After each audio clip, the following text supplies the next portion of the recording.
Good evening भाई Rajat Abhishek. Good evening.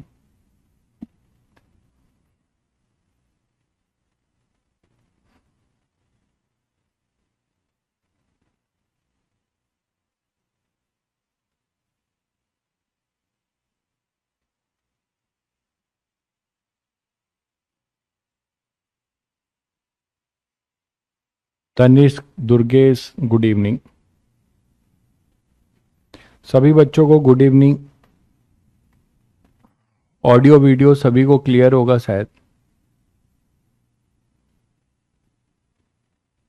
सभी बच्चों को ऑडियो वीडियो क्लियर होगा। सभी को गुड इवनिंग। नमस्ते प्रणाम।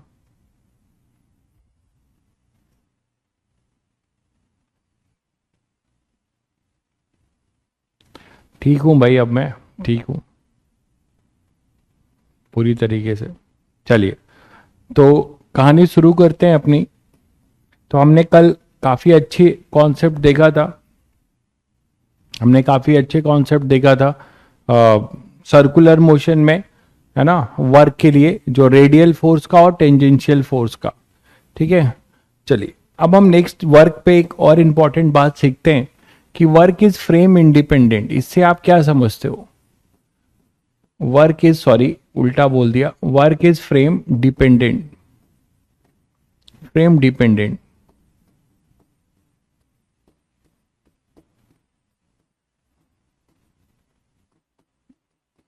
इससे आप क्या समझ पा रहे हो कि work is frame dependent quantity? इससे आप क्या समझ पा रहे हो कि वर्क हमारा फ्रेम डिपेंडेंट क्वांटिटी होगा? कुछ आप लोग बताओ क्यों ऐसा बोल रहा हूं। जैसे हमने बहुत सारे क्वेश्चंस किए थे टाइम। मैंने आपको कहा था कि टाइम जो है फ्रेम इंडिपेंडेंट होता है। टाइम जो अपना है वो फ्रेम इंडिपेंडेंट होता है, but work is our frame dependent quantity. Reason behind? बहुत बढ़िया भाई, बिल्कुल सही कह रहे हैं। क्योंकि हमारा जो डिस्प्लेसमेंट है वर्क में, हमारे पास क्या आता है?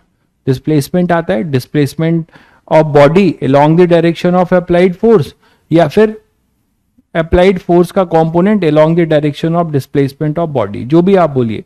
बट ये जो डिस्प्लेसमेंट वर्ड है, आप सभी बच्चों को पता है कि जैसे जैसे हम फ्रेम ऑफ रेफरेंस चेंज करेंगे, हो सकता है कि हमारा डिस्प्लेसमेंट किसी एक फ्रेम में जीरो आए और किसी दूसरे फ्रेम में हमारा कोई डिस्प्लेसमेंट आए।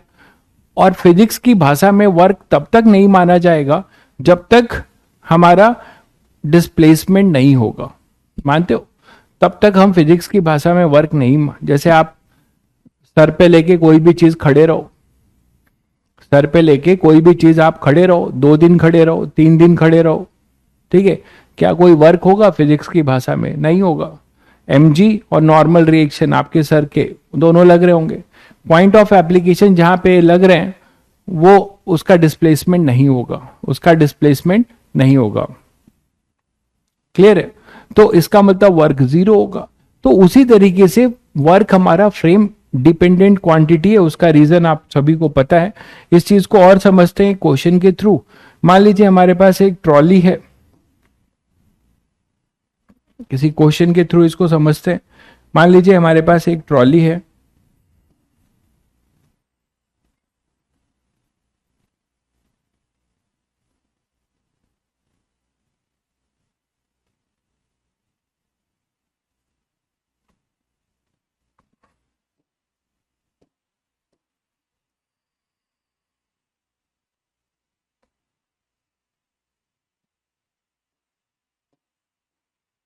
और ये ट्रॉली मूव कर रही है।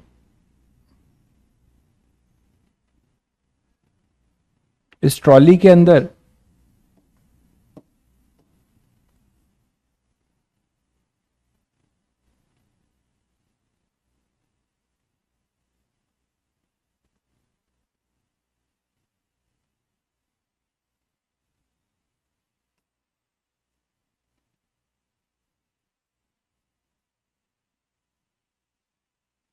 इस ट्रॉली के अंदर कोई, मान लो हमने बॉक्स रखा हुआ है ना, कोई भी एक बॉक्स रखा है, तो एक ब्लॉक रखा होगा।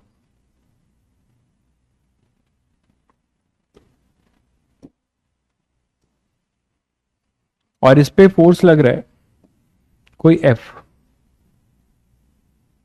इस पे फोर्स लग रहा है कोई कांस्टेंट फोर्स F, और ट्रॉली जो अपनी है वो कांस्टेंट वेलोसिटी से मूव कर रही है। ट्रॉली जो अपनी है वो कांस्टेंट वेलोसिटी से मूव कर रही है v से, ये कांस्टेंट है और ये फोर्स भी कांस्टेंट है। ठीक है, ट्रॉली की कहानी ये है कि t इक्वल टू 0 पे मान लो अभी ये यहां पर है,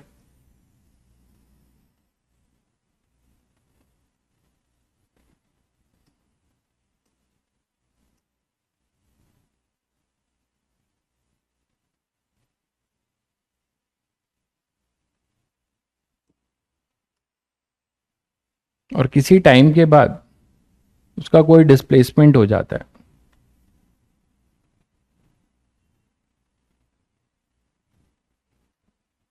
ठीक है, अपना रेफरेंस फ्रेम एट यही है, इसी को रेफरेंस फ्रेम समझिए।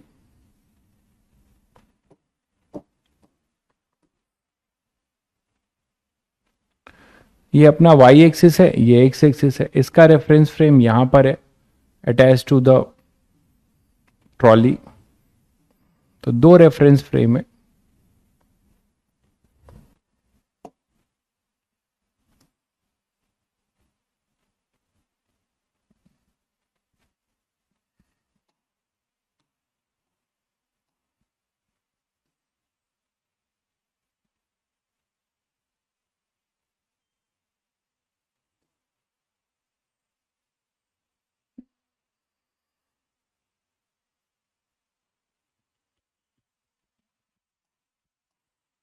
और ब्लॉक मान लीजिए कुछ यहां डिस्प्लेस हो चुका है, ब्लॉक आपका कुछ अंदर ही डिस्प्लेस हो गया कुछ due to this F force.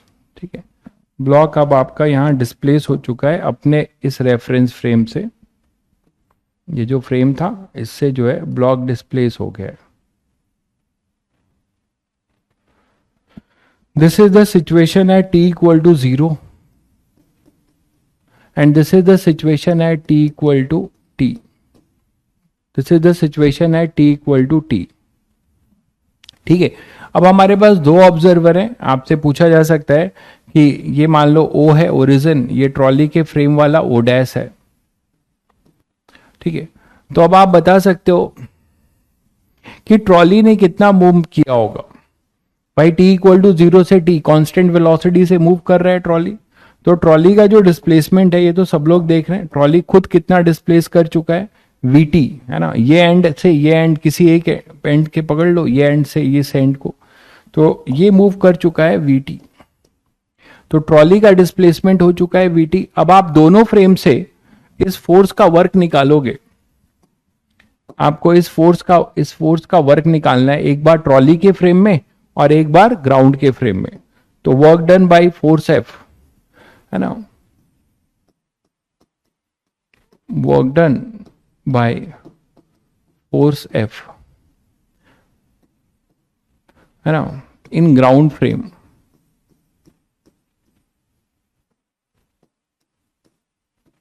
या पहले ट्रॉली के फ्रेम में कर लें,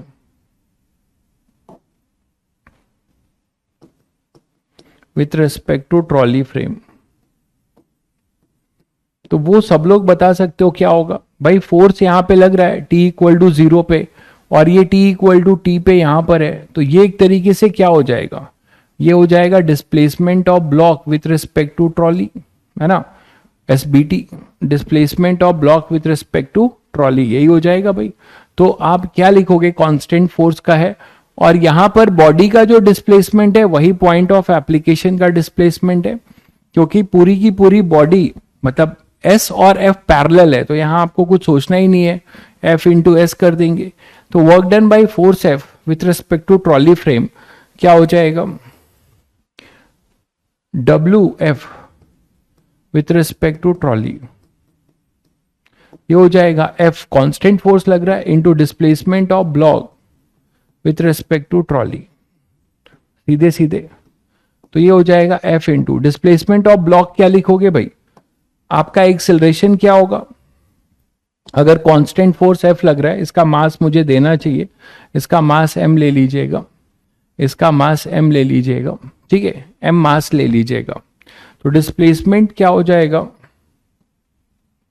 displacement of block with respect to trolley हो जाएगा half acceleration of block with respect to trolley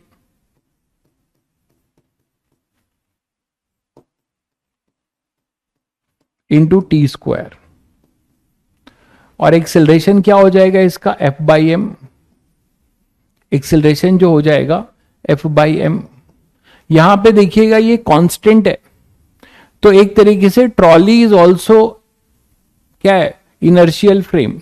trolley भी अपना क्या है, इनर्शियल फ्रेम है,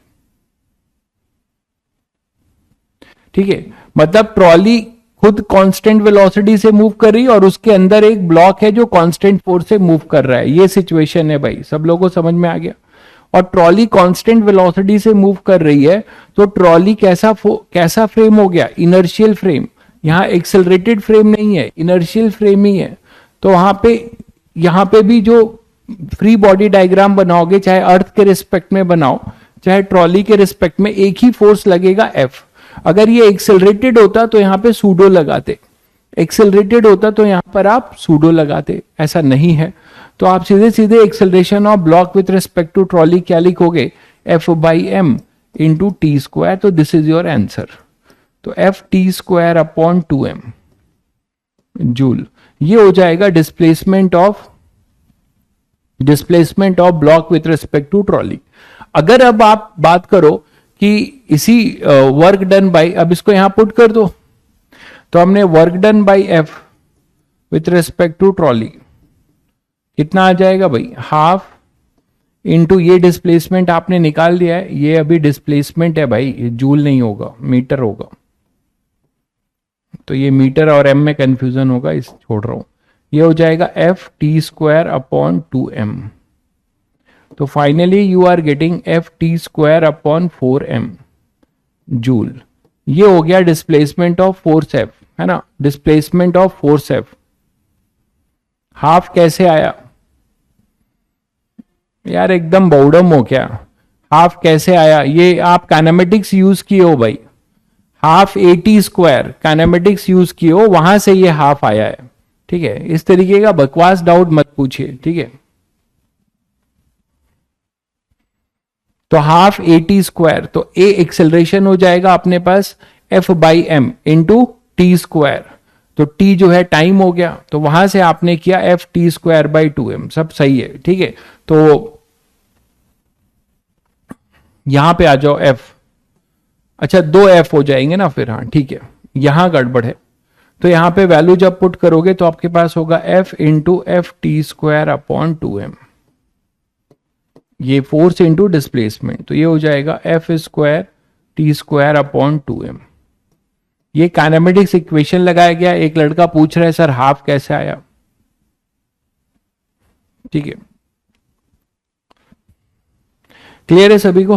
तो ये डिस्प्लेसमेंट हो गया, और ये डिस्प्लेसमेंट जो अपने पास हुआ इसको लाके यहां पे रख दो, और F से ये F मल्टीप्लाई हो जाएगा, F square T square by 2m। ये डिस्प्लेसमेंट है, इसको लाके यहां सीधे रख दिया गया है। तो work done by force F with respect to trolley, ये क्लियर है। अब हमें निकालना है विथ रिस्पेक्ट टू अर्थ, हमें निकालना है विथ रिस्पेक्ट टू अर्थ। तो displacement of block with respect to earth पहले आपको निकालना पड़ेगा। क्या हो जाएगा, displacement of block with respect to trolley plus displacement of trolley with respect to earth. तो displacement of block with respect to trolley आप निकाल चुके हो, वो कितना हो जाएगा अपने पास, हाफ AT स्क्वायर, मतलब डिस्प्लेसमेंट हाफ AT स्क्वायर, तो मतलब F T square by 2m, उसी डायरेक्शन में है, प्लस ट्रॉली का डिस्प्लेसमेंट कितना है, VT आई कैप, ये क्लियर हो गया। तो टोटल डिस्प्लेसमेंट आपका ऐड हो जाएगा F T square by 2m plus VT I cap, आपको वैल्यू दी जाएगी, मैं जनरल कर रहा हूं। अब इस इस डिस्प्लेसमेंट को आप क्या कर सकते हो, फोर्स से मल्टीप्लाई कर सकते हो। तो फोर्स से मल्टीप्लाई कर दो। क्यों फोर्स से कर रहे हैं, क्योंकि अब देखो हमें इसी फोर्स का वर्क निकालना था अर्थ के रिस्पेक्ट में। मतलब जो बंदा यहां पे बैठा है उसको इसका वर्क क्या दिखाई देगा, तो इसके रिस्पेक्ट में, और जो यहां बैठा होगा दोनों के रिस्पेक्ट में अपना डिस्प्लेसमेंट ब्लॉक का अलग अलग होगा। इसके रिस्पेक्ट में डिस्प्लेसमेंट एसबीटी होगा, इसके रिस्पेक्ट में डिस्प्लेसमेंट होगा वीटी प्लस एसबीटी। ये देखो, तो इसके रिस्पेक्ट में आप वर्क निकाल सकते हो। बस इसको आपको क्या करना है, मल्टीप्लाई कर देना है एफ से सीधे सीधे, है ना। तो कर लोगे। अब थोड़ा सा इसको छोटा कर दूं, जगह नहीं है।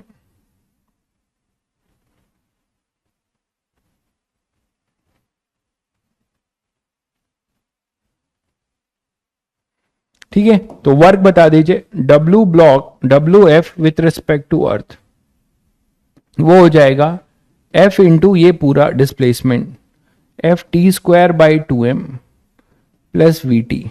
और ये पॉजिटिव होगा, ये वर्क भी पॉजिटिव होगा और ये वर्क भी पॉजिटिव होगा, दोनों वर्क अपने पॉजिटिव होगा। चलिए, तो आप लोगों को थोड़ा आइडिया लगा कि क्यों फ्रेम डिपेंडेंट है। और समझिए एक एग्जांपल से। मान लीजिए हमारे पास एक एलिवेटर है, एक हमारे पास कोई एलिवेटर है,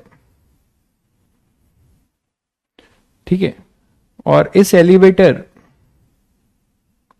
ये एलिवेटर t इक्वल टू 0 से, इसके अंदर एक ब्लॉक पड़ा हुआ है।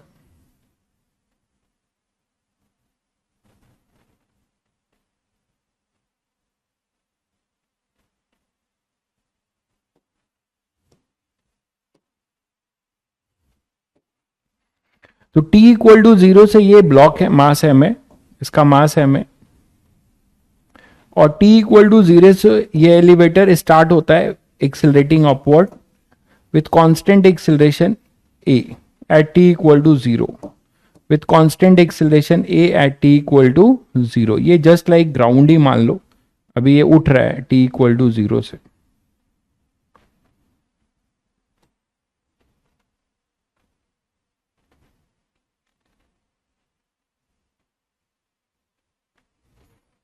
ठीक है, और किसी time t equal to T में, किसी time t equal to T में ये मान लो यहां आ जाता है,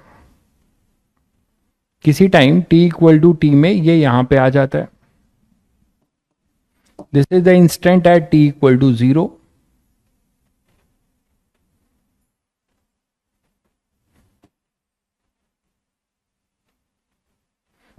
तो this is the instant at t equal to 0, और ये यहां पहुंच चुका है at t equal to T. This is your t equal to T constant acceleration से।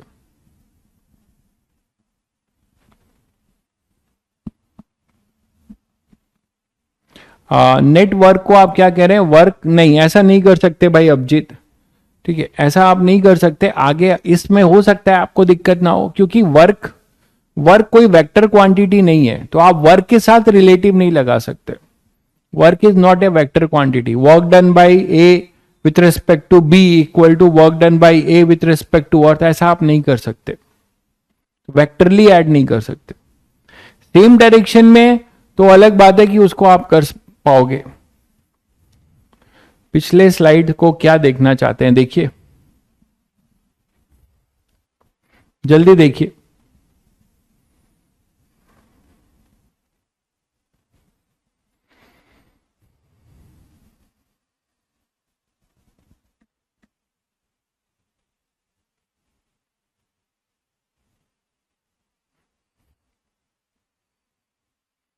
चॉकलेट क्वेश्चन वो कभी कभी आएगा, लेकिन इस बार जो है मैं पूरी तैयार रहूंगा, क्योंकि जो डिजर्विंग है उसको मिलना भी चाहिए।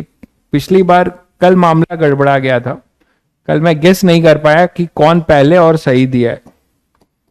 तो यहां पर आप सभी को पता है कि क्या पूछा जा रहा है। यहां पे ये पूछा जा रहा है कि कोई एक ऑब्जर्वर है जो यहां बैठा है, एक ऑब्जर्वर ग्राउंड पे बैठा है ना।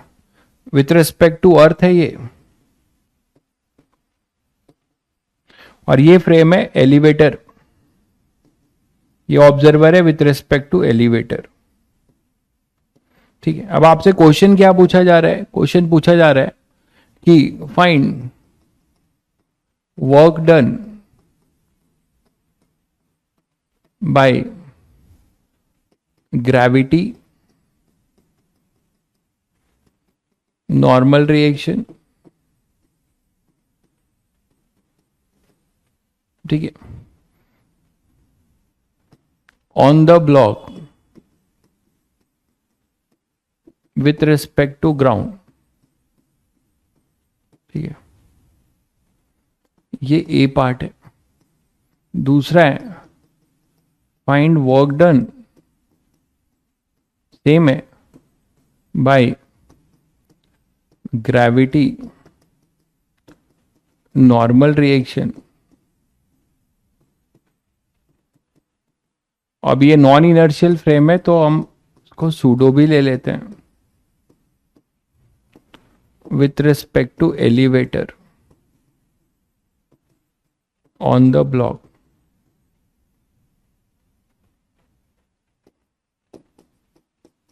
तो ये दो पार्ट है, ठीक है, ये दो पार्ट है। जल्दी से इसका आंसर दो सभी लोग। तो अब क्या होगा, देखो विथ रिस्पेक्ट टू अर्थ की बात करते हैं पहले। तो यहां पे फोर्सेस कौन कौन से लग रहे हैं तो सभी बच्चे देख पा रहे हैं फोर्सेस जो जो लगेंगे। तो विथ रिस्पेक्ट टू अर्थ ये कितना डिस्प्लेसमेंट हुआ है, अगर ये कांस्टेंट एक्सेलरेशन से मूव कर रहा है तो ये कितनी हाइट गया है ये सभी लोग निकाल लेंगे, ये h होगा। तो विथ रिस्पेक्ट टू अर्थ पहले एनालिसिस करते हैं। तो with respect to earth what is the height gained by the elevator? h equal to half at square, h equal to half at square। ठीक है, बहुत बढ़िया भाई, बहुत बढ़िया अभिजीत। ठीक है, तो हाफ at स्क्वायर तो डिस्प्लेसमेंट हुआ। अब ग्रेविटी का वर्क पूछा जा रहा है, तो अर्थ के रिस्पेक्ट में ग्रेविटी का वर्क पूछा जा रहा है। इस पे फोर्सेज लगाएंगे अगर आप, तो ग्रेविटी अपने पास mg इधर ही तो लगेगा, हमेशा डाउनवर्ड है ना, mg हमेशा डाउनवर्ड लगेगा। तो mg का जो पॉइंट ऑफ एप्लीकेशन है वो यहां से यहां कितना डिस्प्लेसमेंट लेता है, mg यही तो लग रहा होगा भाई, बोलो। तो mg के लिए आप क्या बोल सकते हो, mg इंटू एच, बट इसका जो वर्क होगा वो नेगेटिव होगा। तो आप बोल सकते हो वर्क डन बाय mg, ये हम अर्थ के रिस्पेक्ट में लिख रहे हैं, क्या होगा mg into H into cos पाई, मतलब ये नेगेटिव। कॉस पाई समझते हैं ना कि फोर्स इंटू डिस्प्लेसमेंट। यहां देखिए मैं पॉइंट ऑफ एप्लीकेशन की बात क्यों नहीं कर रहा हूं, सभी को समझ में आता है कि यहां पे जो बॉडी का डिस्प्लेसमेंट है वही पॉइंट ऑफ एप्लीकेशन का डिस्प्लेसमेंट है। ठीक है, वो अलग बात है कि फोर्स से ये एंटी पैरेलल है, इसीलिए यहां पे माइनस आ गया। तो आप यहां पे लिख सकते हो minus mg half at square joule. So that is the work done by gravity with respect to earth. What is work done by normal reaction? What is work done by normal reaction? Just comment करके बताएंगे please. What is the work done by normal reaction?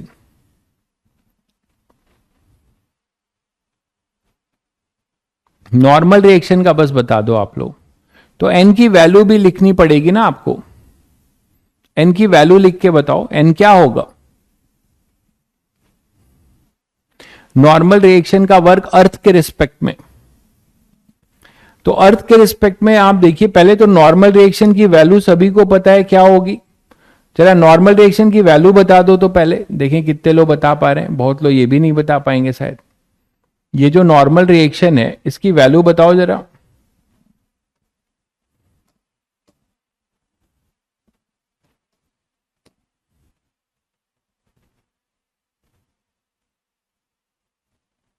Normal reaction की value बताओ। Normal reaction की value बताओ। बहुत बढ़िया भाई, mg plus है, बिल्कुल ये मत भूलिएगा कि n इक्वल टू mg मत करिएगा, क्योंकि नॉर्मल रिएक्शन जो होगा आपको बता चुका हूं, चाहे आप अर्थ के रिस्पेक्ट में निकालो चाहे आप एलिवेटर के रिस्पेक्ट में निकालो, दोनों के रिस्पेक्ट में करोगे हमेशा नॉर्मल रिएक्शन की वैल्यू जो है वो mg+a आएगा। आप इसको सूडो दे के भी कर सकते हो या न्यूटन सेकेंड लॉ लगा के कर सकते हो, ये सबको बताया गया है। तो n की वैल्यू हमेशा जो है यहां पर mg+a होगा भाई। तो ये हो गया नॉर्मल रिएक्शन की वैल्यू जो कि कांस्टेंट है। और ये कितना डिस्प्लेस हुआ है, नॉर्मल रिएक्शन यहां से यहां पे आप आए हो, बॉडी जहां पे ब्लॉक पे लग रहा है वो कितना डिस्प्लेस लिया है, h। तो नॉर्मल रिएक्शन का पॉइंट ऑफ एप्लीकेशन भी h डिस्प्लेस हुआ है, और जिधर नॉर्मल रिएक्शन लग रहा है उधर ही डिस्प्लेसमेंट हुआ है। तो वर्क डन बाय n जो होगा वो होगा mg+a इंटू h, मतलब हाफ AT²। ठीक है, ये होगा। What is the net work done, W net भी पूछा जा सकता है विथ रिस्पेक्ट टू अर्थ। तो इन दोनों को आप क्या करेंगे, ऐड करेंगे। तो जब आप ऐड करेंगे तो आपको नेट वर्क डन क्या मिलेगा, केवल माइनस mg हाफ AT² और प्लस mg कैंसिल हो जाएगा, नेट वर्क डन आएगा mg हाफ AT²। तो इसमें ढेर सारे क्वेश्चन बन सकते हैं। mg हाफ AT², ये नेट वर्क डन होगा अर्थ के रिस्पेक्ट में। ठीक है, ये नॉर्मल का होगा, ये mg का होगा, ये नेट होगा। ठीक है, अच्छा सूडो की बात हम नहीं करेंगे, सूडो की बात हम नहीं करेंगे भाई, अर्थ के फ्रेम में कोई सूडो नहीं होता। अब आ जाओ इसके लिए, इसके लिए ओरल है आपके लिए। इन सब के लिए आप क्या बोल सकते हो भाई, with respect to elevator frame आप मुझे बताओ इस बंदे का को ये क्या दिखाई देगा, रेस्ट पर, हमेशा रेस्ट पर दिखाई देगा। तो displacement of block with respect to elevator, B part में यहां कर दे रहा हूं। तो डिस्प्लेसमेंट, चलिए मैं नेक्स्ट स्लाइड ही ले लेता हूं। तो डिस्प्लेसमेंट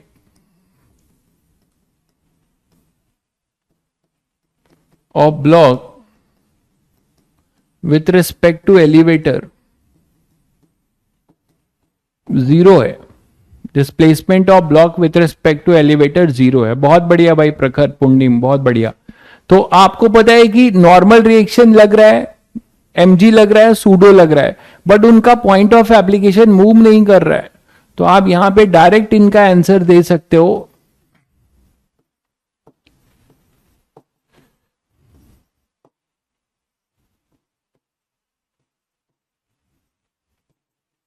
इन तीनों का वर्क अपना जो है वो क्या हो जाएगा, 0 हो जाएगा भाई।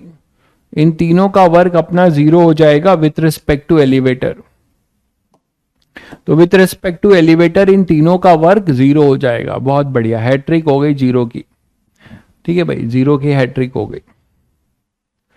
चलिए, तो आपने इन दो चीजों से समझा कि वर्क अपना फ्रेम डिपेंडेंट क्वांटिटी है। दूसरा, बच्चे बहुत भारी मिस्टेक करते हैं, उनको फ्रिक्शन का वर्क समझ में नहीं आता। आपको जो भी एससीवी के क्वेश्चन में डाउट है आप बता दीजिएगा, क्वेश्चन नंबर बता दीजिएगा। ठीक है, हो सकता है कि अभी आगे और पढ़ाया जाए तो आपका वो डाउट क्लियर हो जाए। ठीक है, तो आप क्वेश्चन नंबर बता दीजिएगा, कोई दिक्कत नहीं है। तो यहां पर अपने पास नेक्स्ट मैं बोल रहा हूं वर्क डन बाय फ्रिक्शन पे डिस्कशन कर रहा हूं। इसमें भी बच्चे भारी मिस्टेक करते हैं, वर्क डन बाय फ्रिक्शन। ठीक, आप लोग से मैं पूछना चाहूंगा, आप लोग से अब मैं पूछना चाहूंगा, कमेंट करके मुझे बताइए, मॉड्यूल से जो है मैं आपको टिक करा दूंगा, फिर उसका डिस्कशन देखेंगे जैसा टाइम होगा। कोशिश तो हर बार कोशिश करना चाहते हैं कि आपको मॉड्यूल के क्वेश्चन भी कुछ करा दें साथ में, तो इस बार से कोशिश नहीं करेंगे, इस बार से करेंगे ही। ठीक है, कुछ आप करेंगे, कुछ मैं करा दूंगा। मेरे अपने ही इलस्ट्रेशंस इतने ज्यादा होते हैं कि समय बहुत ज्यादा हो जाता है। ठीक है, चलिए, तो वर्क डन बाय फ्रिक्शन, आपसे मैं एक क्वेश्चन पूछना चाहूंगा। ठीक है, ठीक है, 16 एंड 17। ठीक है, हाँ एक्स्ट्रा क्लास आगे देखेंगे, अभी तो नहीं, अभी रिपीटर बैच और उन पे बड़ा लोड है, तो उनको एग्जाम देना है, तो उसी पे लगे हुए हैं। उनका थोड़ा सा आगे बढ़ जाएगा तो आगे देखेंगे फिर।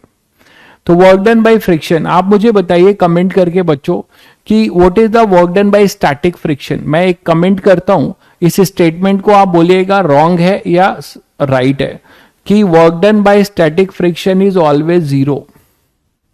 Work done by static friction is always zero.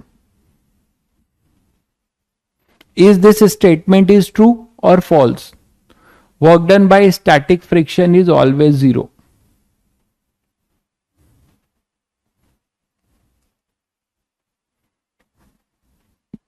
Not always. अच्छा अच्छा, मैं एक स्टेटमेंट और डिलीवर्ड करूं कि net work done by static friction is zero. ठीक है, तो ये बड़ा, देखिए कुछ बच्चे ट्रू फॉल्स सब बोल रहे हैं। ठीक है, काफी बच्चे यस बोल रहे हैं ये ट्रू है, कुछ बच्चे बोल रहे हैं नो। ठीक है, एक बच्चा बोल रहा है आई थिंक ट्रू। वाह, यहां भी डिप्लोमेटिक हो रहा है। तो यहां पे देखो वर्क डन बाय फ्रिक्शन में हम अलग अलग डिस्कशन करेंगे और इसको समझेंगे। पहले बात करते हैं work done by static friction.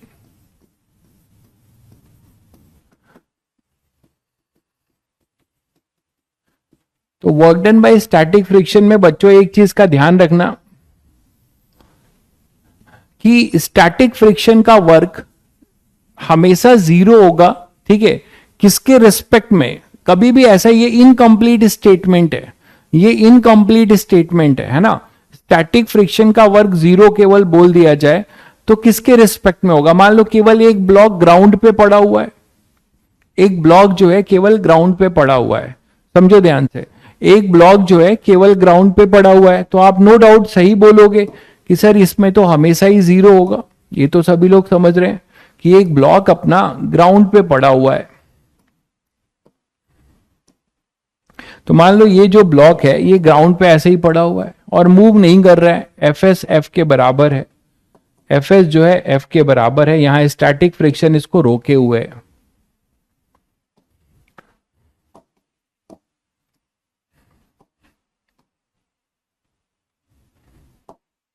तो जैसे आप बोल रहे हो कि ये एफ है और स्टैटिक फ्रिक्शन अपना इसको रोके हुए है, तो ये इधर एफ एस लगेगा।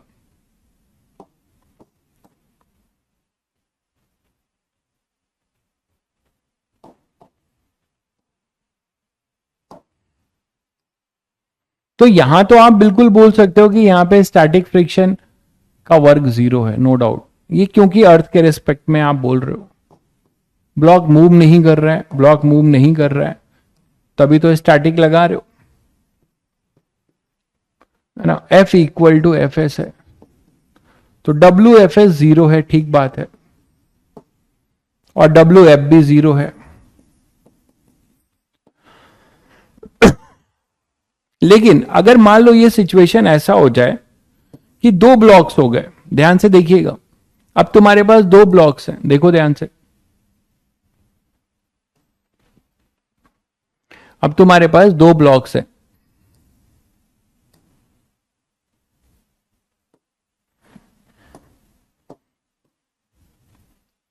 अब तुम्हारे पास दो ब्लॉक्स हैं इस तरीके से,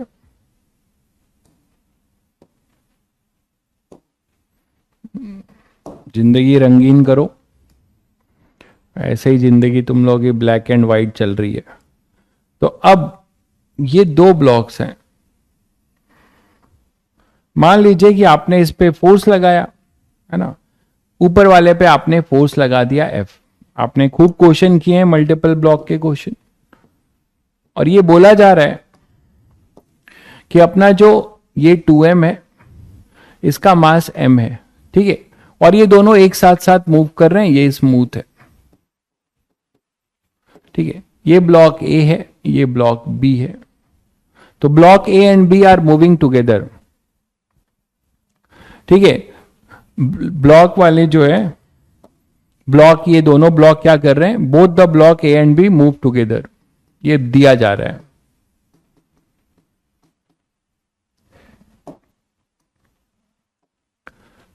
both the blocks A and B move together है। ठीक है, ये दिया जा रहा है तुम्हें। अब आपसे क्या क्या पूछा जा रहा है, देखिए ध्यान से, find work done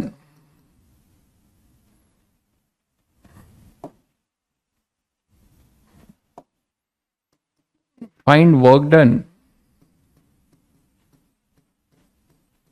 by static friction, obviously static friction ही लग रहा है दोनों के बीच में, है ना, on B with respect to A, पहला पार्ट है। दूसरा है work done by static friction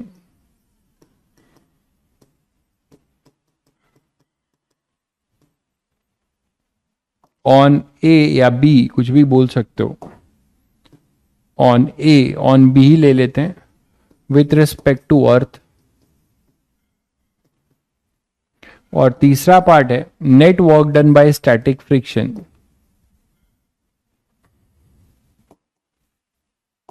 चलो पहले ये दो देखते हैं। तो ऐसे क्वेश्चंस में बच्चे बहुत मिस्टेक कर जाते हैं। तो ऐसे में आप जो है बहुत सारे बच्चे जो है मिस्टेक कर जाते हैं। अब आपको ध्यान से देखना है कि ये हमें पता है कि दोनों साथ साथ मूव करेंगे तो दोनों कॉमन एक्सेलरेशन से मूव करेंगे। तो अगर आप बी के रिस्पेक्ट में बैठ जाओगे, बी के रिस्पेक्ट में बी पे बैठोगे तो इसका डिस्प्लेसमेंट आपको क्या दिखाई देगा, आप बताओ। दोनों अगर साथ साथ मूव कर रहे हैं तो बी के रिस्पेक्ट में इसका डिस्प्लेसमेंट क्या दिखाई देगा, 0। दोनों अगर साथ साथ मूव करेंगे तो बी के रिस्पेक्ट में इसका डिस्प्लेसमेंट क्या दिखाई देगा, हमें 0 दिखाई देगा। तो बी के रिस्पेक्ट में अगर इसका डिस्प्लेसमेंट हमें 0 दिखाई देगा तो आप बोल सकते हो कि जो भी स्टैटिक फ्रिक्शन लगेगा, डायरेक्शन तो सभी लोग गेस कर सकते हो, इस पे इधर लगेगा,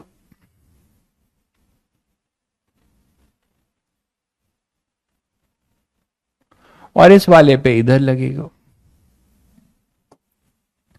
तो ये अपना एफएस होगा और ये अपना इधर एफएस होगा, ठीक है।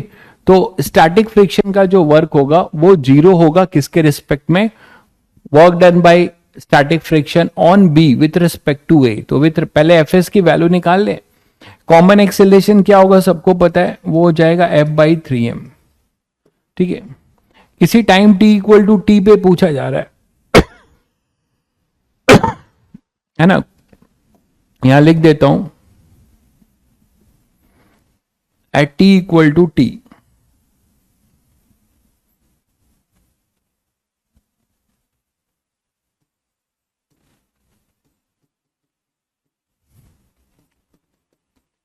ये t इक्वल टू 0 है, ठीक है। तो क्या हो जाएगा इसका displacement, displacement of block B with respect to earth, वो निकाल सकते हो आप। क्या हो जाएगा, पहले इसका आपको एक्सेलरेशन भी निकालना पड़ेगा, दोनों के एक्सेलरेशन सेम है। तो S of B with respect to earth होगा half, initially half F/3m into T square, ये लिख सकते हो। डिस्प्लेसमेंट ऑफ ए भी यही होगा, डिस्प्लेसमेंट जो होगा अपने पास हाफ, ये ए भी यही होगा। दोनों की रिलेटिव स्लेपिंग नहीं हो रही है, तो displacement of B with respect to A तो 0 होगा ना भाई। Displacement of B with respect to A 0 होगा, क्लियर है। तो जब displacement of B with respect to A 0 होगा तो पहले पार्ट का आंसर सब लोग बता सकते हैं कि वर्क डन WFS, है ना, on B with respect to A, ये आंसर 0 आएगा, इसका आंसर 0 आएगा, क्लियर है। चलिए विथ रिस्पेक्ट टू अर्थ अगर बात करिए तो विथ रिस्पेक्ट टू अर्थ क्या हो जाएगा, WFS on B with respect to earth, तो वो आप लिख सकते हो FS into displacement of B with respect to earth into cos pi होगा। कॉस पाई क्यों होगा, एफ इधर, एफएस इधर है, डिस्प्लेसमेंट इधर हो रहा है, ठीक है। तो अपने पास आ जाएगा माइनस में आएगा माइनस एफएस, और एफएस की वैल्यू क्या होगी, एफएस की वैल्यू क्या होगी वो तो निकालना पड़ेगा हमें, सी और बी का आंसर सेम आना चाहिए। सी और बी का आंसर, सी कहां पर है, केवल ए और बी है। तो एफएस की वैल्यू आप निकाल सकते हैं, एफएस की वैल्यू आप निकाल सकते हैं, बताइए। म्यू नॉट क्यों बोलोगे, मैंने इतना आपको फ्रिक्शन पढ़ाया और आपको ये क्लियर नहीं हो रहा है कि एफएस जरूरी है क्या कि वो अपनी मैक्सिमम वैल्यू पे लगेगा। भाई एफएस अपनी मैक्सिमम वैल्यू पे लगेगा क्या, कोई जरूरी है, ये बताओ।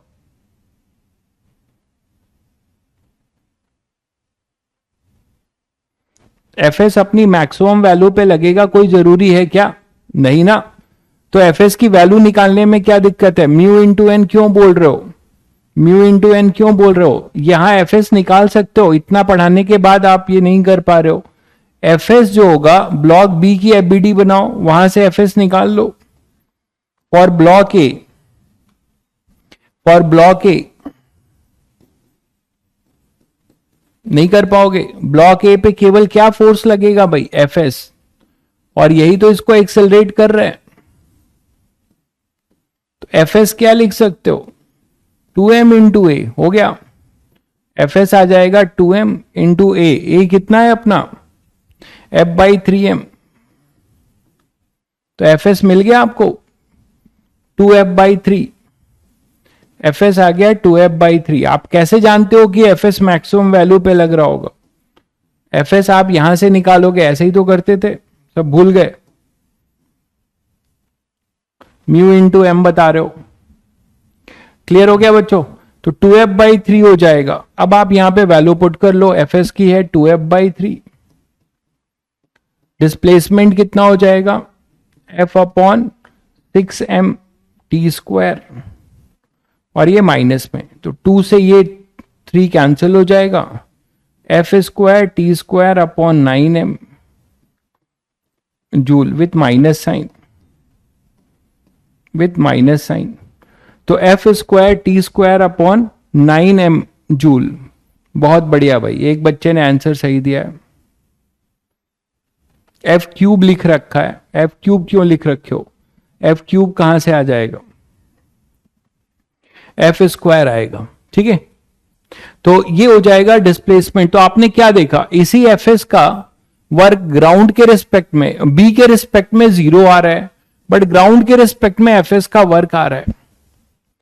क्या इतना ही वर्क, नेट वर्क डन की अब बात की जाए, अगर हम इसे नेट वर्क डन की बात करें, W नेट, WFS नेट, वो क्या होगा, तो वो क्या होगा, वो 0 होगा। क्यों, क्योंकि जितना वर्क एफएस ने पॉजिटिव किया होगा बी पर, उतना ही वर्क एफएस ने नेगेटिव किया होगा ए पर। तो नेट वर्क डन का मतलब हुआ कि WFS है ना on A is equal to minus times equal to WFS on B. तो नेट वर्क डन, और ये दोनों बराबर होंगे, ये दोनों बराबर होंगे भाई, ये क्लियर है सभी को, ये दोनों बराबर होंगे। क्यों, क्योंकि एफएस इंटू जो डिस्प्लेसमेंट ऑफ ए है वही डिस्प्लेसमेंट ऑफ बी है, जो डिस्प्लेसमेंट ऑफ ए है वही डिस्प्लेसमेंट ऑफ बी है। क्लियर है। एस कहां नेगेटिव है भाई, एस कहां नेगेटिव कर रहे हो, एस कहां नेगेटिव कर रहे हो,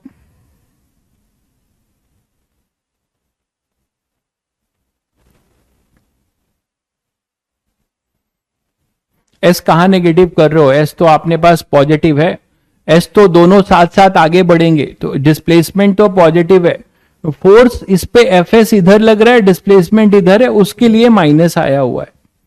इतना ही वर्क जो है ए पे लगेगा, उतना ही वर्क जो है ए पे लगेगा। तो ए पे आपका पॉजिटिव वर्क है, इसको उल्टा कर लीजिए, ए पे आपका पॉजिटिव वर्क है और बी पे negative, total work equal and opposite होंगे।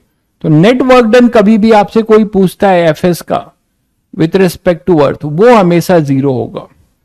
शायद ये बात सबको समझ में आ गई कि देखिए इसमें कितनी कॉन्सेप्चुअल चीजें, तो बहुत लोग इन सब का आंसर गलत बताते हैं। तो WFS, अरे यार कौन है ये, नेगेटिव साइन क्यों दिया है आपको नहीं समझ में आ रहा है? नेगेटिव साइन का मतलब है कि F और S के बीच का एंगल वो नहीं देखोगे, दोनों एक साथ मूव कर रहे हैं, फोर्स की डायरेक्शन आप देख ही नहीं रहे हो। देखो जरा, ए पर फोर्स Fs पॉजिटिव है, इधर ही डिस्प्लेसमेंट है, बी पे Fs इधर है, डिस्प्लेसमेंट इधर हो रहा है, तो इसके लिए कॉस पाई आएगा, इसके लिए कॉस 0 आएगा।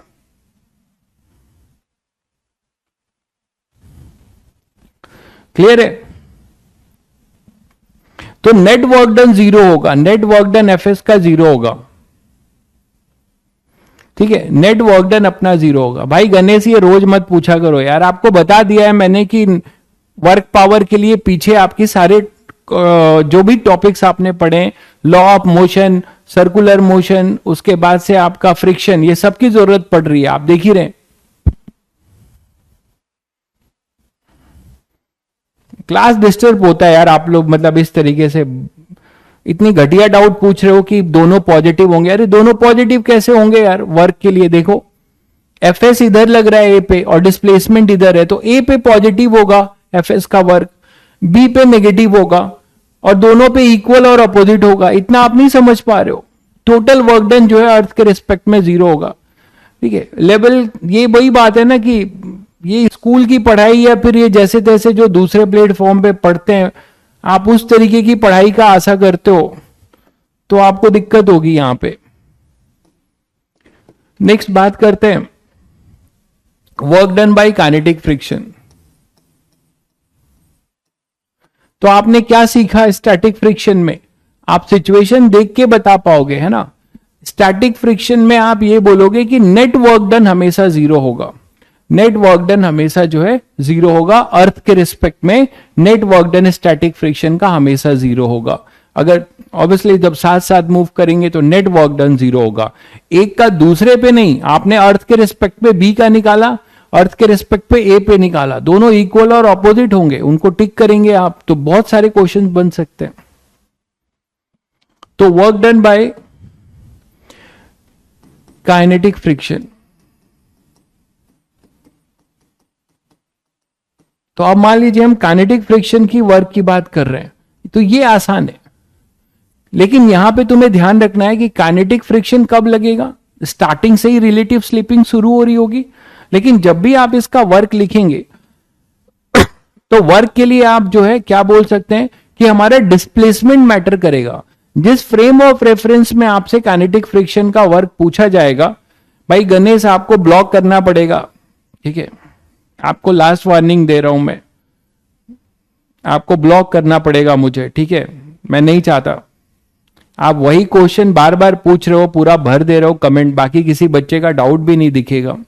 आपको बता दिया कि इसमें जो है प्रीवियस तीनों चैप्टर की यूज होंगे, आप क्यों बार बार जो है कमेंट किए जा रहे हो? तो work done by friction force में काइनेटिक की अब बात करें तो एक सिचुएशन लेके समझते हैं इसको, सिचुएशन से आपको ज्यादा सही समझ में आएगा। मान लीजिए एक बहुत बड़ा प्लैंक है, एक बहुत बड़ा प्लैंक है,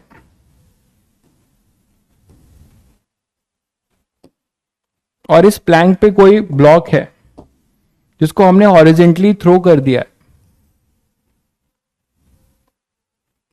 इसको हमने क्या किया, यहां से हॉरिजेंटली थ्रो कर दिया है,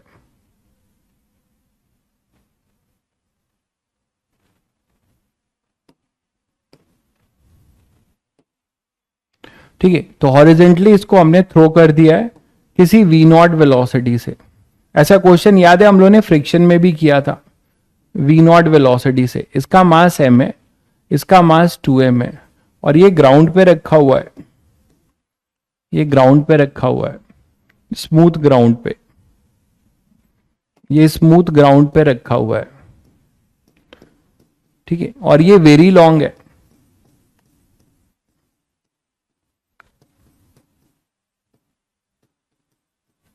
ये वेरी लॉन्ग प्लेटफॉर्म है, ठीक है। इनमें कोफिशिएंट ऑफ फ्रिक्शन म्यू है, इनके बीच का कोफिशिएंट ऑफ फ्रिक्शन म्यू है। तो आपको सभी को पता है कि ऐसे क्वेश्चन में तुरंत काइनेटिक फ्रिक्शन लगना शुरू हो जाएगा। ठीक है, ऐसे क्वेश्चन में काइनेटिक फ्रिक्शन लगना शुरू हो जाएगा। तो जब काइनेटिक फ्रिक्शन जब लगना शुरू हो जाएगा तो अब आपसे ढेरों सवाल पूछे जा सकते हैं। क्या पूछा जा सकता है? देखो, find work done by kinetic friction.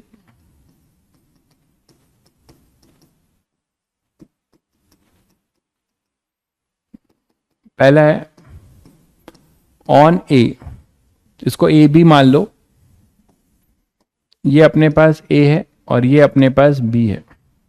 तो find work done on A due to B.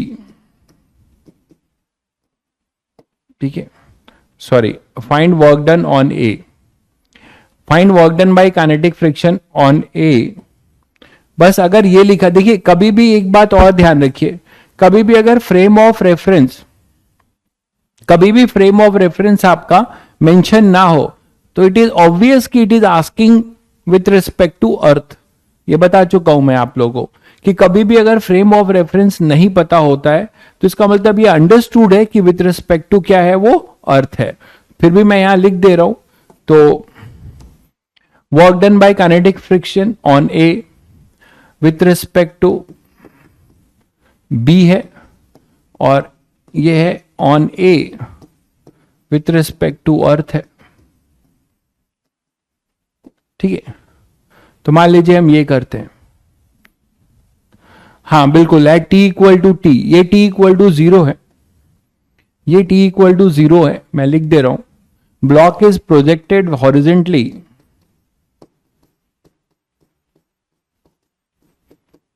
Projected horizontally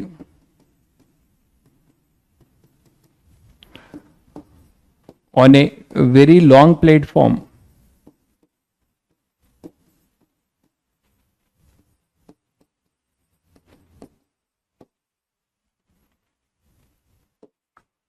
है ना। तो block at t equal to 0। तो पहले तो तुम लोगों को यह सोचना चाहिए कि क्या ये फ्रिक्शन फोर्स कब तक लगेगा। एक बच्चा टाइम पूछ रहा है, वो टाइम मैं क्यों दूं आपको? मैंने बस t इक्वल टू 0 दिया है, वो टाइम मैं क्यों दूं? आपको खुद सोचना चाहिए कि काइनेटिक फ्रिक्शन, आप फ्रिक्शन पढ़ चुके हो, कि ये फ्रिक्शन फोर्स कब तक लगेगा, ये फ्रिक्शन फोर्स कब तक लगेगा? क्या हमेशा लगता रहेगा फ्रिक्शन फोर्स? जल्दी बताओ। ऐसे क्वेश्चन में क्या होगा, व्हाट इज द सिचुएशन? सभी को पता है कि क्या होने वाला है, कि यहां पर क्या होगा भाई, हमारे पास क्या होगा, जैसे ये यहां पर आएगा फ्रिक्शन फोर्स अपना इस वाले पे पीछे लगेगा, रिलेटिव स्लिपिंग हो रही है इसकी, और इस पर आगे लगेगा, इस पर आगे लगेगा। बोलो, काइनेटिक फ्रिक्शन फोर्स इस पर आगे लगेगा और इस पर पीछे लगेगा, यही तो होगा। ये एफ के जो है इसको रिटार्ड करेगा, इसको, इस ब्लॉक ए को ये रिटार्ड करेगा, और ये एफ के इसको क्या करेगा, एक्सेलरेट करेगा, इसके मोशन को क्या करेगा, एक्सेलरेट करेगा। बोलो भाई, इतना तो समझ पाए। मान लीजिए इसका एक्सेलरेशन a2 है, इसका एक्सेलरेशन a1 है, तो क्या हम लोग पहले a1 a2 निकाल सकते हैं? अब बहुत बढ़िया भाई, ब्लॉक गिरने तक, प्रतीक भाई ने बहुत टैलेंटेड बात बताई है कि ब्लॉक गिरने तक, अरे मेरे भाई वेरी लॉन्ग है, चलते जाओगे खत्म नहीं हो गया प्लैंक, ऐसा ही समझ लो। प्लैंक जो है चलते जाओ बट खत्म नहीं होगा। मतलब आप लोग कुछ नहीं पढ़ते हो मेरे भाई। यहां जितने बच्चे कमेंट बाजी कर रहे हैं, मतलब उनके आंसर से समझ में आता है कि वो कुछ नहीं पढ़ते हैं घर पे। इतना फ्रिक्शन पढ़ाया आपको, याद है मैंने बताया था कि ये रिटार्ड करेगा तो इसकी वेलोसिटी कम होगी, ये एक्सेलरेट कर रहा है 0 से तो इसकी वेलोसिटी बढ़ेगी। तो एक ऐसा टाइम आएगा जब दोनों कॉमन वेलोसिटी से मूव करेंगे, जब दोनों कॉमन वेलोसिटी से मूव करेंगे तो रिलेटिव स्लिपिंग बंद हो जाएगी, और रिलेटिव स्लिपिंग बंद हो जाएगी उसके बाद, अरे दुर्गेश भाई एफएस कैसे लगेगा यार? एफ के लगने के बाद एफएस लगने लगेगा? अरे एफ के लगेगा और फिर एफ के जब 0 होगा तो दोनों साथ साथ मूव करेंगे, तो ना ही उनमें रिलेटिव स्लिपिंग होगी, ना ही उनमें टेंडेंसी ऑफ रिलेटिव स्लिपिंग होगी। ठीक है, मुझे बहुत दुख होता है कि मतलब आप इतने इस टीचिंग का बेनिफिट नहीं उठा पा रहे हो। ठीक है, बहुत बच्चे जो कमेंट कर रहे हैं उनका कॉन्सेप्ट बिल्डअप नहीं हो रहा है, ये मैं देख के बता पा रहा हूं। वो कह रहा है कि एफ के लगेगा उसके बाद एफ एस लगने लगेगा। अरे एफ एस क्यों लगेगा भाई, एफ एस क्यों लगेगा? स्टैटिक फ्रिक्शन की टेंडेंसी कहां आएगी? जब दोनों साथ साथ मूव करेंगे, जब दोनों साथ साथ मूव करेंगे तो उनमें रिलेटिव स्लिपिंग ही नहीं होगी, ना ही टेंडेंसी होगी, तो फ्रिक्शन गायब हो जाएगा। दोनों साथ साथ मूव करेंगे, एफ के खत्म हो जाएगा। और वेरी लॉन्ग का मतलब क्या है? वेरी लॉन्ग का मतलब यही है कि इस टाइम को अचीव करने से पहले वो गिरे ना, मतलब ये बहुत लंबा है, मतलब ये टाइम अचीव हो जाएगा।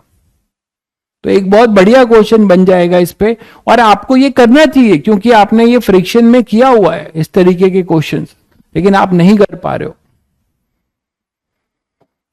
थोड़ा पढ़ाई करो तुम लोग घर में। तो चलो A1 निकालते हैं। A1 की वैल्यू क्या होगी? A1 हो जाएगा आपके पास एफ के अपॉन में एम, एफ के है म्यू एम जी अपॉन में एम, तो एफ के हो जाएगा mu g. What is A2? It is f k upon 2m, मतलब म्यू एम जी अपॉन में 2m, तो ये हो जाएगा mu g by 2, mu g by 2। ये बात समझ पा रहे हैं सभी लोग? तो हम वो टाइम निकालेंगे जब दोनों की रिलेटिव स्लिपिंग बंद हो जाएगी। आप देख पा रहे हो कि मैं यहां लिख दे रहा हूं एफ के retard the motion of block A and accelerate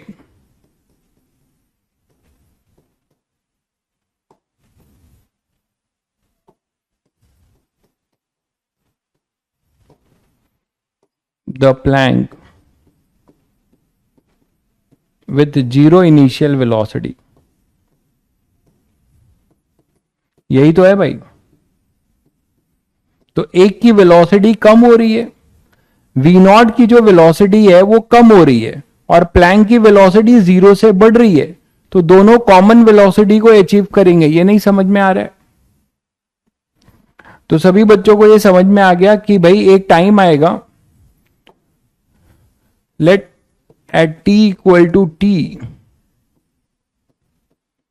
both move with common velocity, तो रिलेटिव स्लिपिंग बंद हो जाएगी।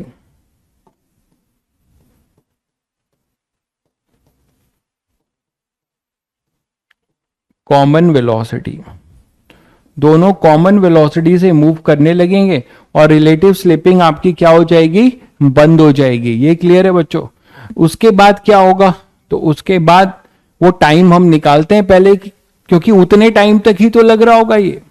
उसके बाद आपको क्या करना पड़ेगा? उस टाइम के लिए आपको डिस्प्लेसमेंट निकालना पड़ेगा जिस फ्रेम में पूछा जाएगा। अगर अर्थ के फ्रेम में पूछा गया है तो उस टाइम तक, जिस टाइम तक फ्रिक्शन लग रहा होगा उस टाइम तक आपको ब्लॉक ए का डिस्प्लेसमेंट निकालना होगा with respect to earth.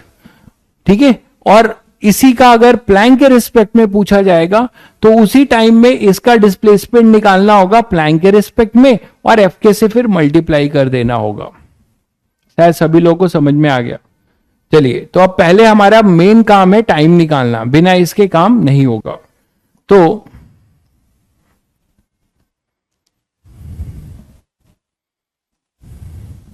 Finally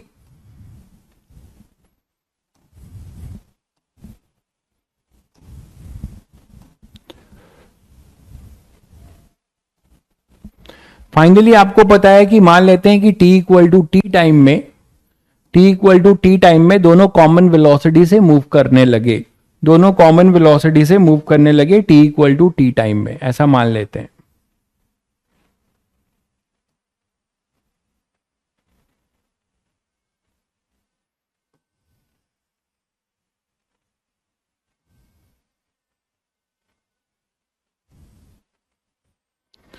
मान लीजिए किसी टाइम के बाद ये दोनों क्या हो रहे हैं? कॉमन वेलोसिटी से मूव करने लगे। तो कॉमन वेलोसिटी से जब ये मूव करेंगे तो दोनों की वेलोसिटी v हो जाएगी और फ्रिक्शन हो जाएगा 0। तो ये सिचुएशन मैं जो दिखा रहा हूं आपको, ये कौन से टाइम का है? किसी time t equal to t का है, जब इनका फ्रिक्शन जीरो हो जा रहा है, आपस में रिलेटिव स्लिपिंग बंद हो जा रही है, मतलब इसकी वेलोसिटी भी v है, इसकी वेलोसिटी भी v है, यहां पे एफ के अब क्या हो जाएगा? जीरो हो जाएगा। ठीक है भाई, तो ये वो टाइम है t इक्वल टू टी, इस टाइम को इसने अचीव किया है। कैसे निकालेंगे ये टाइम? ये टाइम कैसे निकालेंगे? आप प्लैंक की वेलोसिटी निकाल लो इस टाइम में, और ब्लॉक की वेलोसिटी निकाल लो इस टाइम में, और दोनों को इक्वेट कर दो, है ना। तो प्लैंक के लिए क्या बोलोगे? फॉर ब्लॉक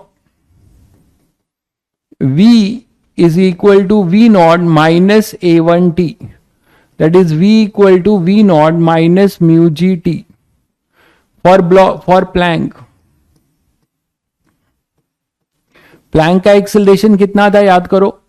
प्लैंक का एक्सेलरेशन था म्यू जी बाई टू, और उसकी इनिशियल वेलोसिटी क्या थी? जीरो। तो काइनेमेटिक्स यूज कर रहे हो प्लैंक के लिए, तो क्या हो जाएगा? v equal to u plus a t, u इसका जीरो था, और फाइनली इसके पास एक्सेलरेशन है mu g by two into t.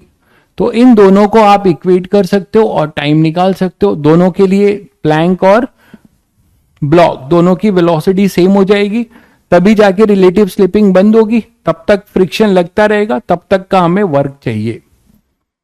तो इन दोनों को इक्वेट कर दो।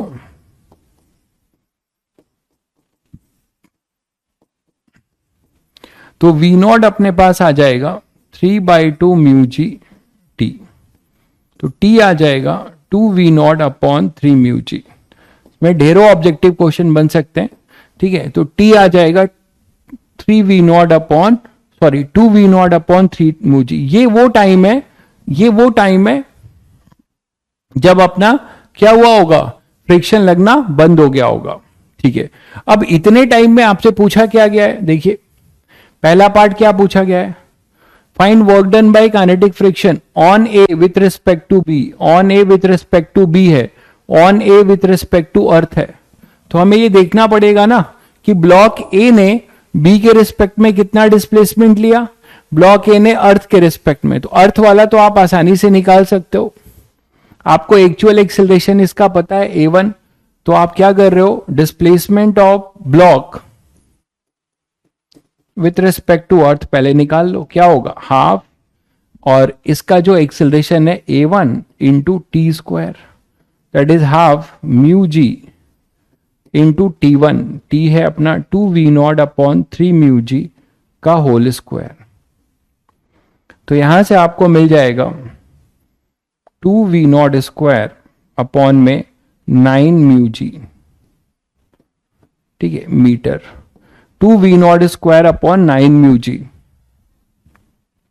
अब इसका वर्क निकाल सकते हैं हम लोग, ठीक है। तो डिस्प्लेसमेंट ऑफ आपने ब्लॉक, अच्छा इसी में पहले ये निकाल लो कि डिस्प्लेसमेंट ऑफ प्लैंक क्या है विथ रिस्पेक्ट टू अर्थ, ये भी निकाल लेते हैं, इसकी जरूरत पड़ेगी ना अभी रिलेटिव निकालने के लिए। तो आप लिख सकते हो हाफ क्या हो जाएगा?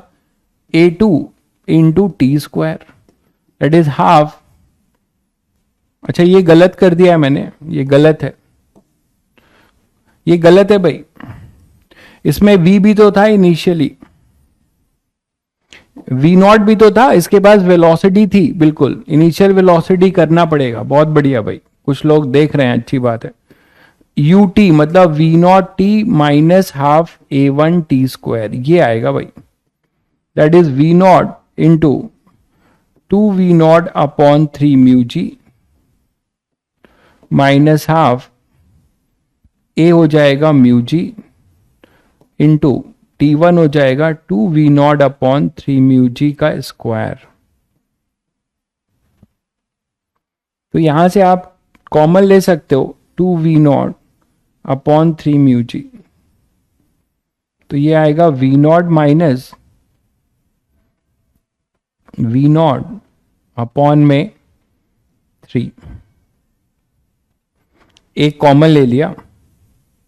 तो फाइनली यहां से देखो क्या आएगा, 2V नॉट अपॉन 3, तो फाइनली क्या आ रहा है? 4V नॉट स्क्वायर अपॉन में 9 म्यू जी। चेक करो भाई, ये आएगा 4v0 स्क्वायर अपॉन 9 μg। ठीक है, तो अब displacement of plank with respect to earth क्या आएगा, हाफ μg। यहां पे इनिशियल वेलोसिटी इसकी नहीं थी तो आप सीधे हाफ a2 कर सकते हो, तो μg/2 into T square, T है अपना 2v0 अपॉन 3 μg। तो हमारे पास डिस्प्लेसमेंट आएगा का स्क्वायर है, तो ये आ जाएगा अपने पास 4 और ये 4 से कैंसिल होगा, ये आएगा v0 स्क्वायर अपॉन में 9 μg। तो आपने डिस्प्लेसमेंट ऑफ प्लैंक भी निकाल दिया, डिस्प्लेसमेंट ऑफ ब्लॉक भी निकाल दिया अर्थ के रिस्पेक्ट में, है ना। अब आप जो पूछा जाए आप बता सकते हो इजिली। ठीक है, डिस्प्लेसमेंट ऑफ रिलेटिव निकालने, रिलेटिव की भी जरूरत पड़ेगी ना, तो displacement of block with respect to earth वो होगा displacement of block, sorry displacement of block with respect to plank, ये चाहिए ना हमें।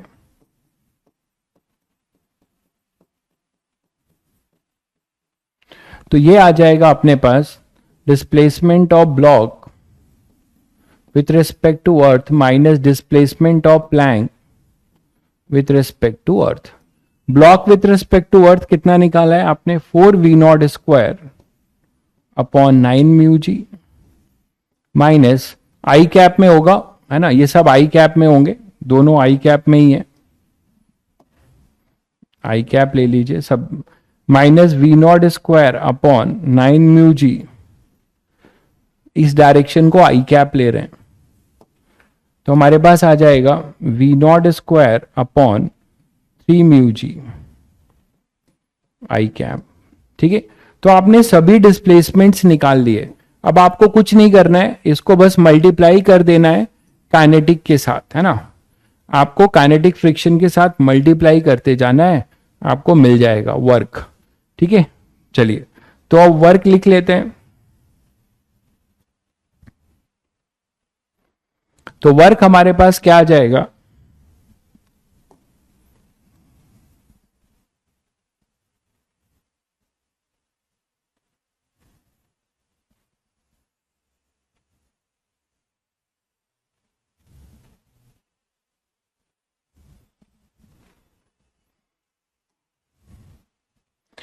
ठीक है,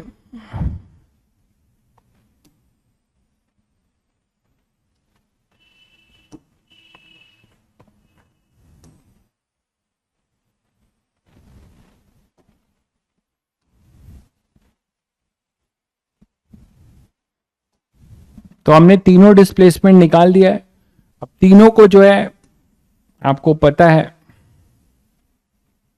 तो इसका वर्क आप यहां पे लिख सकते हैं, तीनों को आप यहां इकट्ठा कर लीजिए।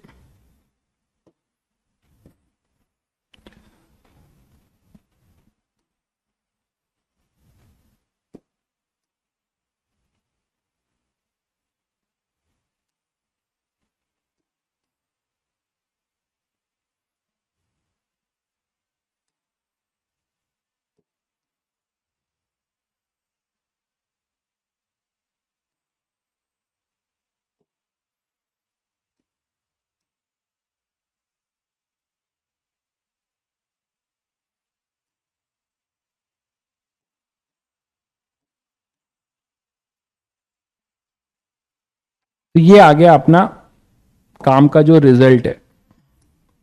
ठीक है,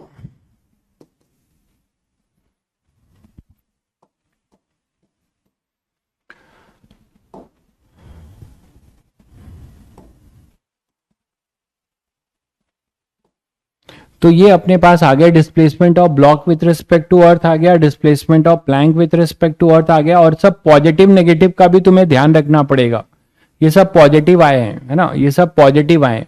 तो अब आप वर्क डन लिख सकते हो सभी लोग।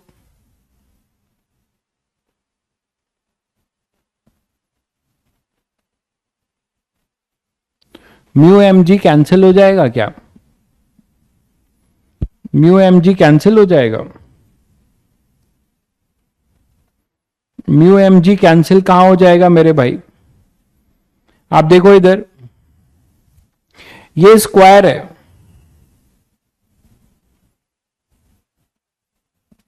ये स्क्वायर है भाई, तो ये स्क्वायर है, तो स्क्वायर के साथ म्यू एम जी का एक म्यू एम जी बच जाएगा। कैंसिल कहां करा रहे हो, इसको कैंसिल कहां करा रहे हो? Displacement of plank with respect to earth जो है आपका, displacement of plank with respect to earth आप कह रहे हो गलत है। Displacement of plank with respect to earth में क्या गलती है भाई? हाफ ए टू एक्सेलरेशन है mu g by two into T square, t अपना यही था, तो ये 4 और ये 4 से कैंसिल होगा। सब सही है भाई, सब सही है, मेरे अकॉर्डिंग सब सही है। ठीक है, चलिए आगे बढ़ते हैं। क्लियर है? क्लियर है भाई सभी को? चलिए तो अब वर्क लिखते हैं। तो work done by F k, है ना, वर्क डन बाई एफ के हम लिख रहे हैं क्या? On block with respect to plank. तो क्या लिखोगे? एफ के की value f k into displacement of block with respect to plank, यही तो लिखोगे। और देख लो कि इसमें कॉस पाई होगा कि कॉस जीरो होगा। तो यहां पे आप देखिए कि जो काइनेटिक फ्रिक्शन लग रहा था इस पे पीछे लग रहा था। काइनेटिक फ्रिक्शन, काइनेटिक फ्रिक्शन इधर हो जाएगा, काइनेटिक फ्रिक्शन इधर लग रहा था और डिस्प्लेसमेंट आगे हो रहा था। तो ये भी तुम्हें ध्यान रखना पड़ेगा कि किसी का नेगेटिव होगा किसी का पॉजिटिव होगा। तो यहां पर एफ के इधर लग रहा है और इसका डिस्प्लेसमेंट आगे है, तो यहां वर्क डन नेगेटिव होगा। यहां पे आपको कॉस पाई देना पड़ेगा, यहां पे आपके पास क्या आ जाएगा? Cos pi. ये क्लियर है सभी बच्चों को? तो ये नेगेटिव होगा, तो माइनस एफ के मतलब mu M G into displacement of block with respect to plank. Block with respect to plank हमने निकाल दिया है, V naught square upon 3 mu G. तो काफी बड़ा क्वेश्चन था ये, लेकिन बहुत कुछ सिखा गया आपको। क्या आ जाएगा आपके पास? V naught square upon M we naught square by 3 minus के साथ, माइनस के साथ M we naught square by 3 minus के साथ, ये होगा displacement of block with respect to Planck.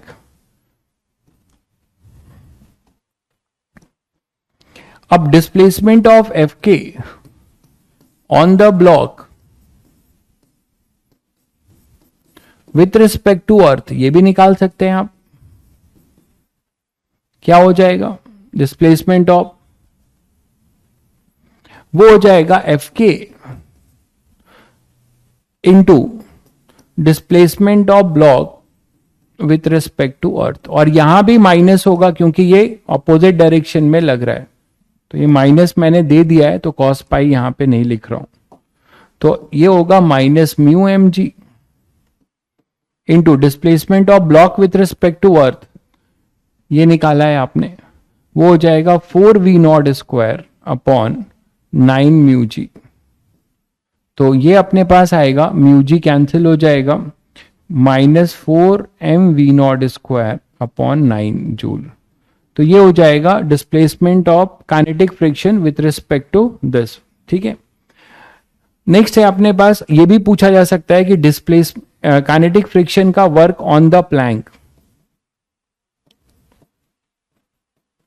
ठीक है, तो प्लैंक के रिस्क पे क्या होगा? तो प्लैंक पे जो फोर्स लग रहा है वो म्यू एम जी लग रहा है, बट वो आगे की डायरेक्शन में लग रहा है, और प्लैंक का डिस्प्लेसमेंट है वी नॉट स्क्वायर अपॉन, ये पॉजिटिव वर्क होगा 9 म्यू जी। तो यहां से आप बता सकते हो it is v naught square m we naught square upon 9 joule, ये पॉजिटिव वर्क होगा प्लैंक पे।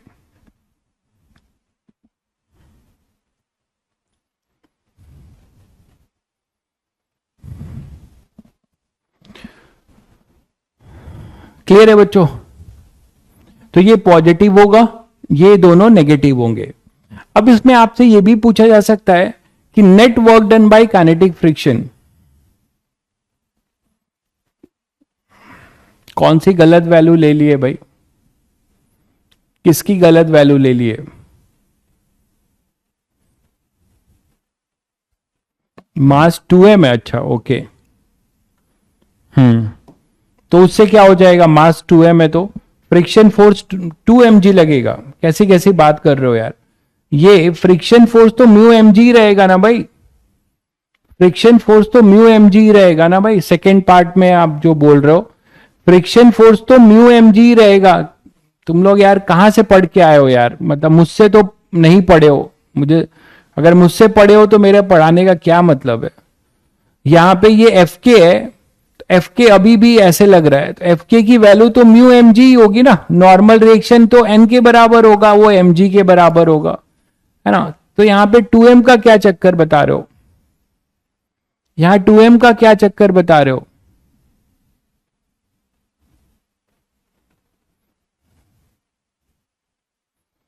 ठीक है, एन इक्वल टू आप बता रहे हो कि 2 mg हो जाएगा। क्या हम ग्राउंड का नॉर्मल रिएक्शन ले रहे हैं, ग्राउंड तो स्मूथ है, दोनों के बीच का सरफेस रफ है, तो वो एक दूसरे पे फ्रिक्शन फोर्स लगा रहे हैं। बहुत बुरे हालात हैं यार आप लोग के, अगर यही रिस्पॉन्स रहा तो मैं लेवल अपना गिरा दूंगा अब। ठीक है, कोई मतलब नहीं है आप लोग को उस लेवल से पढ़ाने का। स्थिति बहुत निराशाजनक दिख रही है। ये क्लियर है, आपको नॉर्मल रिएक्शन लगाना नहीं आता, बताइए, इतना आपने फ्रिक्शन पढ़ लिया। अब सॉरी बोलने से क्या है, आप इससे समझ रहे हैं कि आप लोग मतलब कॉन्सेप्चुअली कितने वीक हो। इतना कुछ कराने के बाद ये हालत है, मतलब घर में आप पढ़ाई नहीं कर रहे हो, घर में पढ़ाई करो यार, नहीं तो दिक्कत हो जाएगी।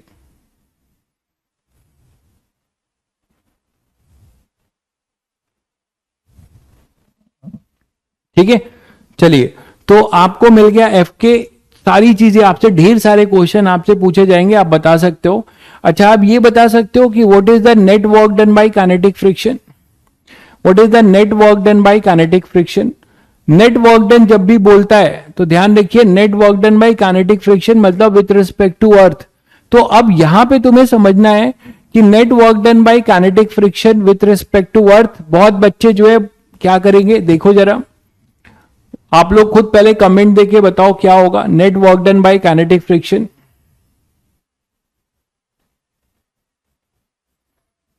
Net work done by kinetic friction बता सकते हैं, काइनेटिक फ्रिक्शन का नेट वर्क डन 0 होगा। अदिति आप गलत बता रहे हो, फिर से देख लीजिए, आपने निकाला है एफ के ऑन द प्लैंक निकाला है विथ रिस्पेक्ट टू अर्थ, ये आया है।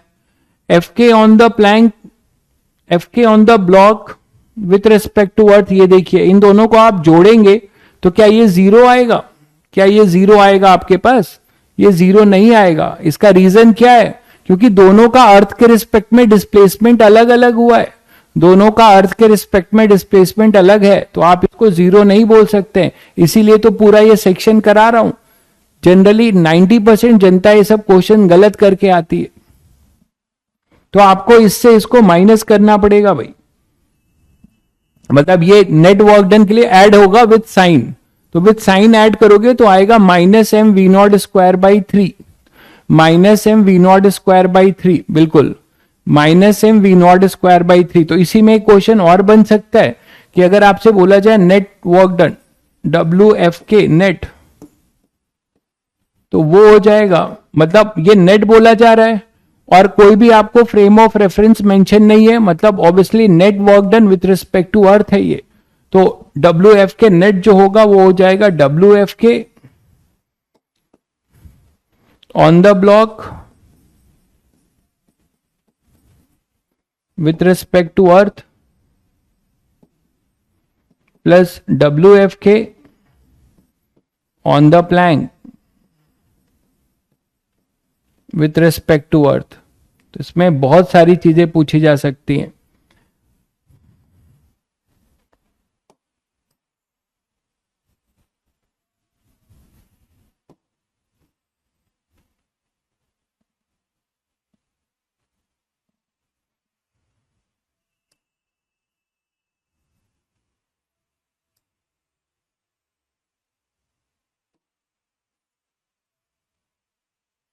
ठीक है भाई, तो आप इसको साइन के साथ कर लीजिए, एक का पॉजिटिव है एक का नेगेटिव है। ब्लॉक का है -mv0²/9 और इसका है अपने पास mv0²/9। तो आपको मिल जाएगा m minus m we naught square by 3, net work done negative आएगा, ठीक है, minus m we naught square by 3। भाई हाउ टू कवर बैकलॉग, ये आप मुझसे क्यों पूछ रहे हैं मेरे भाई? आपने जब एडमिशन लिया था तो क्या मुझसे पूछ के एडमिशन लिया था कि आप 3 महीने बाद एडमिशन लोगे? How I can tell you? पढ़ाई करके बैकलॉग कंप्लीट होगा। मैं यही बता सकता हूं कि पहले आप क्या करो, ये कई बार चिल्ला के बता चुका हूं, ठीक है। आप कैसे करोगे ये तो आपको करना है, मैं क्या बताऊं आपको बैकलॉग कैसे करें? आप यूट्यूब सर्च करना, आपको यूट्यूब सर्च करो, आपको जो है बैकलॉग कैसे कंप्लीट करें ये बकवास जो है बाजी जो है लोग बताते रहते हैं, वहां से देखना आप, ठीक है। मैं ये सब बकवास पे विश्वास नहीं करता कि डेली मैं आपको बकवास बैकलॉग सर हमें जो है, मैं केवल पढ़ाने पे विश्वास करता हूं, ठीक है। तो जो पढ़ने का इंटरेस्टेड होगा उसी को यहां मजा आएगा। मैं बैकलॉग कैसे कंप्लीट करो, आप कैसे क्या करो, मोटिवेशन कैसे करो, ये सब पे मैं बहुत विश्वास नहीं करता, ठीक है। मोटिवेशन आपके अपने वर्क से आता है जो आपको रोज करना चाहिए, ठीक है। जो कर रहा होगा वो ऑलरेडी मोटिवेटेड रहेगा। आपने बैकलॉग आपका कंप्लीट नहीं है तो आप धीरे धीरे उसको करिए और कोई चारा नहीं है। लेकिन हाँ, पहले आप काइनेमेटिक्स मत करिएगा, पहले आप फोर्स कर लीजिए, ठीक है, फ्रिक्शन कर लीजिए, सर्कुलर मोशन कर लीजिए। ये बैकलॉग जरूरी है क्योंकि आगे के चैप्टर में इसका रिक्वायरमेंट है। बस यही बता पाऊंगा मैं। कैसे करूं, सुबह करूं, शाम करूं, क्या करूं, ये तो आप जानते हो ना। How I can know your schedule? आप कब स्कूल जाते हो, आप क्या करते हो, कितना टाइम आपके पास है, आप खुद सोचो। मैं लॉजिकल आदमी हूं, लॉजिकल बात करता हूं, ठीक है। हाउ आई कैन नो कि when you have a spare time? I don't know, ठीक है। तो आज के लिए इतना ही बच्चों, ठीक है। फिर कल करते हैं क्वेश्चन। कल मैं आपको मॉड्यूल के क्वेश्चन भी टिक करा दूंगा अगर कुछ कर पाएंगे तो, ठीक है। मॉड्यूल में बहुत ही मिला जुला सब क्वेश्चन है, तो मॉड्यूल तुरंत कूदना सही नहीं है। लेकिन अगर मुझे लगेगा कि नहीं ये कॉन्सेप्ट कवर हो चुका है तो मॉड्यूल भी मैं आपको टिक करा दूंगा। डीपीपी आप कर रहे होंगे होपफुली, ठीक है। चलिए, तो आपको डेली कितनी सही सही चीजें सिखाई जाती हैं। आप अगर इंटरेस्टेड हैं तो रफ कॉपी में जाके इन सब चीजों को आपको फिर से खुद से करना चाहिए। रफ कॉपी में जाके आपको इन चीजों को फिर से करना चाहिए। जब तक आप खुद से नहीं करेंगे ये चीजें आपको भूल जाएंगी। आपको कॉन्सेप्ट, बहुत बच्चों ने आज बहुत सिली मिस्टेक्स किए और बहुत ही अजीब अजीब कमेंट्स पूछा, तो इससे समझ में आया कि मतलब उनका जो है मतलब अभी कॉन्सेप्ट में ग्रिप कम बन रहा है। तो ऐसा नहीं है, आप बना सकते हैं, धीरे धीरे चीजों को करिए। क्वेश्चन नंबर 16, 17 कर देंगे भाई, देख लेंगे। अगर करने लायक होगा तो मैं कर दूंगा। मैं बहुत घटिया क्वेश्चन नहीं इंटरटेन करता हूं, मैं सीधी बात बताऊं, ठीक है। मुझे लगेगा कि मेरे पढ़ाने के बाद ये बच्चे को खुद करना चाहिए तो वो मैं इंटरटेन नहीं करूंगा। बहुत यूनिक कोई क्वेश्चन होगा then I can only entertain, क्योंकि मैं मानता हूं कि मेरे पढ़ाने के बाद एससी वर्मा लगभग आगे पीछे कभी भी बच्चा स्ट्रगल करेगा तो खुद से कर ले जाएगा। और अगर ऐसा नहीं हो पा रहा है तो कोई मतलब भी नहीं है फिर, ठीक है। चलिए फिर मिलते हैं कल।